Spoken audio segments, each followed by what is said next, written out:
What's up guys, in this video I will show you how to mute someone on Messenger.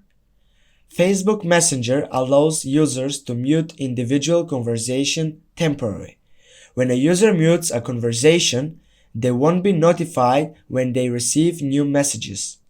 When you mute a person, you need to select the time manually for which you want to mute a thread.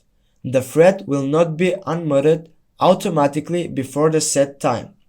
On receiving a message from someone who's either on your list or isn't, you will always have the option to stop receiving notifications without letting the other person know. The message from the thread will silently appear in your inbox without disturbing you. The muted messages will have a mute icon on them.